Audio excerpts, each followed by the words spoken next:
नहमदुहु व नसल्ली अला रसूलिहिल करीम अम्मा बाद औज़ु बिल्लाहि मिनश शैतानिर रजीम बिस्मिल्लाहिर रहमानिर रहीम रब्बि इश्रह ली सदरी व यस्सिर ली अमरी वहलुल उक़दतम मिन लिसानी यफ़क़हू क़ौली। अस्सलामु अलैकुम व रहमतुल्लाहि व बरकातुहू। अल्लाह ताला के फजल और तौफीक से सूरह अल बकरा के 3 रुकू मुकम्मल हो चुके थे। आज इंशाअल्लाह चौथे रुकू का उर्दू में तर्जुमा और मुख्तसर तफसीर बयान करूँगा।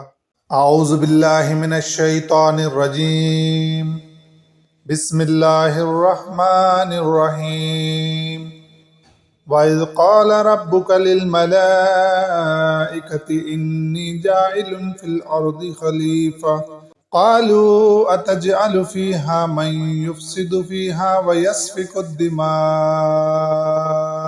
व नहनु नुसब्बिहु बिहम्दिका व नुक़द्दिसु लक क़ाल इन्नी अअलमु मा ला तअलमून आमन्तु बिल्लाहि सदक़ल्लाहुल अज़ीम व सदक़ रसूलुहुन नबियुल करीमुल अमीन।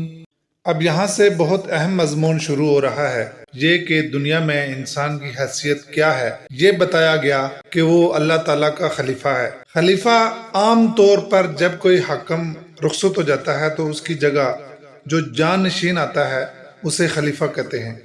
लेकिन खिलाफत का एक मानी ये भी है कि किसी की गैर मौजूदगी में उसकी नियाबत करना। अल्लाह ताला गैर मौजूद तो नहीं है, लेकिन ये कि लतीफ़ होने की हैसियत से लोगों की निगाहों से ओझल है। जमीन के ऊपर अल्लाह ताला ने इंसान को अपनी नियाबत अता की है, जानशीनी अता की है। बल्कि इसको इस मिसाल से समझना बहुत आसान है। जब हिंदुस्तान में अंग्रेजों की हुकूमत थी, मलका बरतानिया होती थी, तो यहाँ उनका वायसराय था जो उस बरतानवी निजाम को चला रहा था। इंसान एक तरह से अल्लाह ताला का वायसराय है जमीन के ऊपर। इस एक रुकू में किसी एक फर्द का जिक्र नहीं है, तमाम इंसानों को अल्लाह ताला ने खलीफा करार दिया। सब के सब अल्लाह के खलीफा हैं। बाकी ये कि उसकी सूरत क्या बनेगी, निज़ाम क्या बनेगा, ये बात की बात है। लेकिन अल्लाह ताला ने तमाम इंसानों को नियाबत दी, अपना खलीफा बनाया। दूसरी बात इसमें यह भी आई कि इसमें इल्म की हकीकत बयान हुई। हमारे यहाँ ये झगड़ा चलता ही रहता है, कौन से इल्म की कमी की वजह से हम तरक्की नहीं कर सके। कुछ लोग कहते हैं कि हम साइंस में पीछे रह गए इसलिए तरक्की नहीं हुई। इल्म झगड़ा हमारे यहाँ चलता ही रहता है। तो कुरान मजीद के मुताले से मालूम होता है कि इल्म असलन एक ही चीज है, लेकिन इसको 2 हिस्सों में तकसीम किया गया है। एक वो इल्म है जो इल्म दुनिया है। इल्म दुनिया में साइंस, टेक्नोलॉजी, मेडिकल साइंस, माशियात, अर्जियात, सोशल साइंसेज सब कुछ आ जाता है। और एक वो इल्म है जो इल्म लदुन्नी है, जो वही के जरिए से अल्लाह ताला के पास से आता है। वो पैगंबरों के जरिए अल्लाह ताला इंसानों को रास्ता बताता है, जहाँ इंसानों की समझ जाके बस कर जाती है ना, उससे आगे की रोशनी उस इल्म के जरिए से अता की जाती है। दोनों के कॉम्बिनेशन से ही इंसान को बात समझ में आती है। अधूरा इल्म उसे काना दज्जाल बना देता है। वो एक तरफ का हो उसे दूसरी तरफ की समझ नहीं आती, दूसरी तरफ का हो तो उसे पहली तरफ की समझ नहीं आती। ये समझ लीजिए कि अल्लाह ताला की तरफ से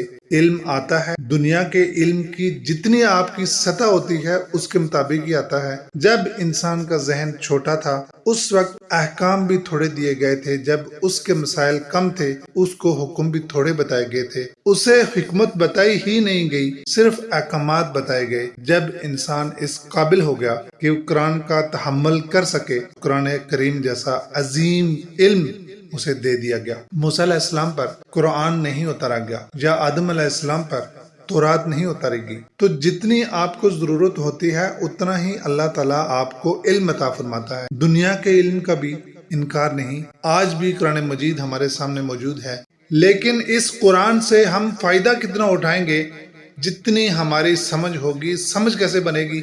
ये दुनिया के इल्म से बनती है। आप यूं समझ लें कि एक दरिया है जो बह रहा है, उसमें से आप पानी ले सकते हैं, लेकिन पानी उतना लेंगे जितना आपका बर्तन होगा। और बर्तन किसी मटेरियल का बनता है। बिल्कुल इसी तरह जितना हमारा ज़र्फ़े ज़हनी होगा हम उतना ही कुरान को समझ सकेंगे।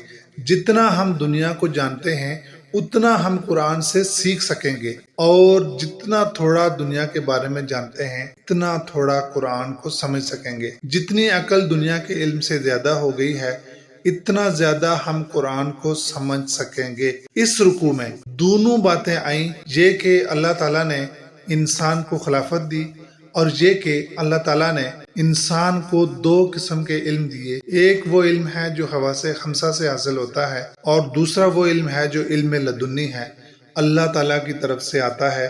اس علم کا خلافت سے کیا تعلق ہے؟ اور در حقیقت خلافت کی بنیاد عبادت نہیں ہے، خلافت کی بنیاد علم ہے۔ یہ بات سمجھنے کی ہے۔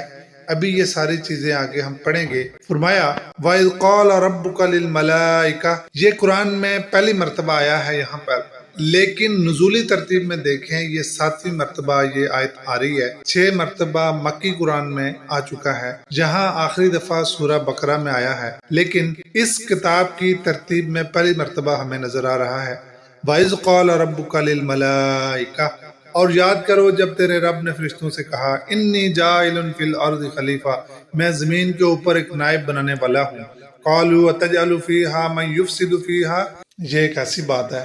بعض لوگ کہتے ہیں جی خلافت کہاں فرض کی ہے اللہ تعالیٰ نے، یعنی پانی پیاس بجھاتا ہے، یہ اللہ تعالیٰ نے کہاں لکھا ہے؟ کہیں لکھا ہوا ہے یا نہیں لکھا، لیکن پانی پیاس بجھاتا ہے کہ نہیں بجھاتا ہے نا۔ اسی طرح اللہ تعالیٰ نے انسان کو خلیفہ بھی بنایا ہے۔ عبادت کس شے کا نام ہے؟ اللہ کے حکم کو ماننے کا نام ہے عبادت۔ انسان کے لیے اللہ تعالیٰ نے خلافت تجویز کی ہے، اس کی خلافت کی ذمہ داری کو ادا کرنا ہی اس کی عبادت ہے۔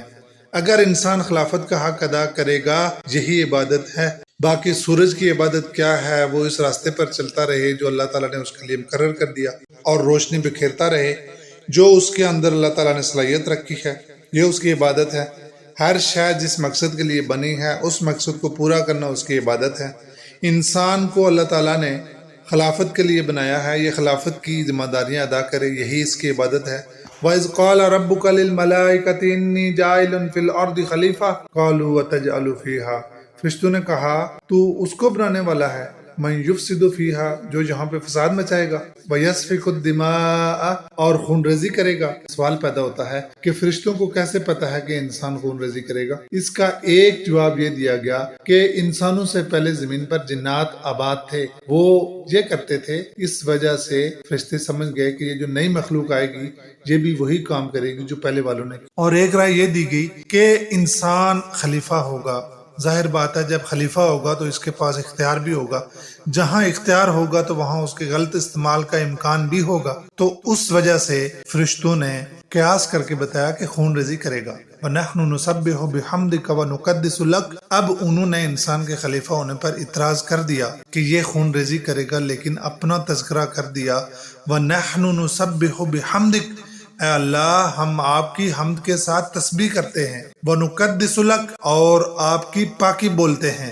مطلب یہ کہ اگر خلیفہ بنانا ہی ہے تو ہم کتنی آپ کی باتیں مانتے ہیں، گویا وہ ہمارا حق بنتا ہے کہ ہمیں خلیفہ بنایا جائے۔ قَالَ إِنِّي أَعْلَمُ مَا لَا تَعْلَمُونَ، اللہ تعالیٰ نے ان کو اتنا جواب دیا کہ جو میں جانتا ہوں وہ تم نہیں جانتے، تمہارا علم محدود ہے، کس کے اندر کتنا پوٹینشل ہے یہ میں جانتا ہوں۔ انشاءاللہ پھر اس سے آگے والی آیات لے کر حاضر ہوں گا۔ وآخر الدعوانا ان الحمدللہ رب العالمین۔